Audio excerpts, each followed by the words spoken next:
All we want to do is to compare this. This is the least place and this is the highest place.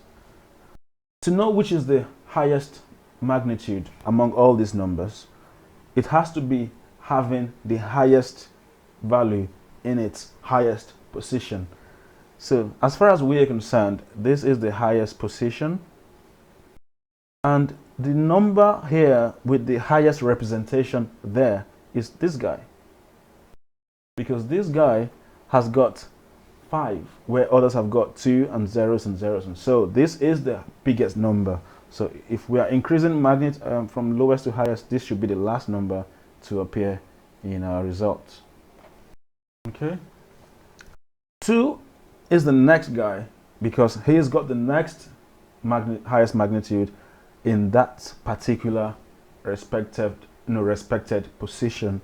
So 2, 1, 3, 5, 3, 4.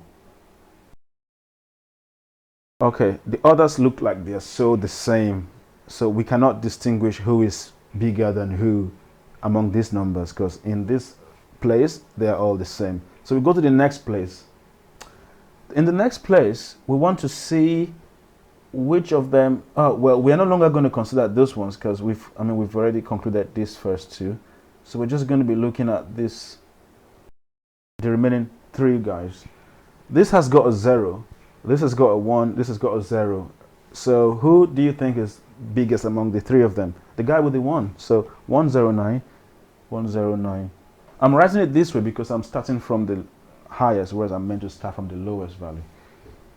So between this and this guy, it's hard to say who is bigger because they both have zeros here. But we are done with this guy. So we're only going to go to the next place and compare what this guy has to offer and what this guy has to offer. This guy has a 6 in this next place, whereas, sorry for spoiling the paper.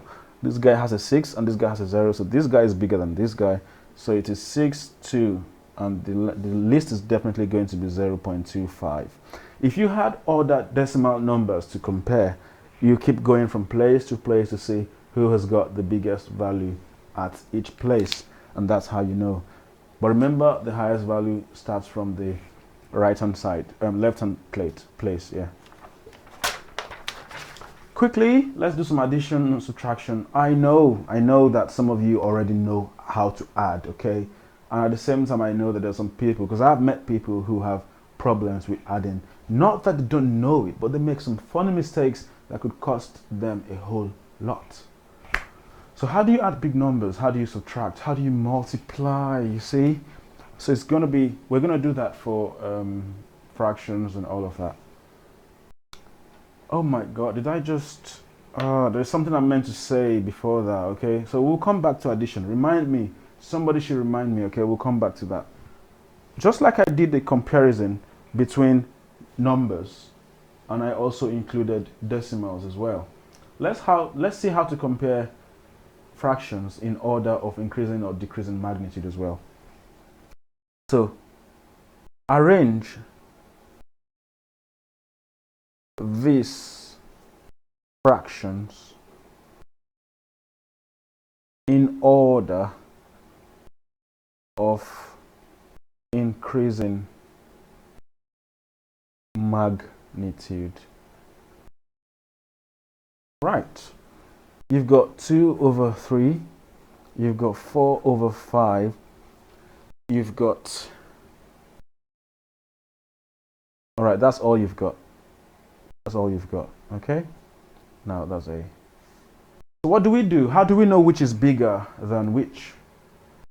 Some people have different ways of doing that. For example, you could say, oh, let's assume I've got pizza and it's 3 pieces and I give out 2 pieces. That's a lot. But if I've got 5 pieces and I give out 4 pieces, that's also a lot. So how do I know which is bigger? Okay, so you have to come back to the nitty-gritty of it, which is, it's the same thing. Okay, this is all you need to know. It is the same thing as comparing the heights of 2 people. If you've got 2 people and you want to know who is taller than who, what do you tell them? You tell them to stand up, right? Would you allow one to sit down and still measure the height? It's not possible. Also,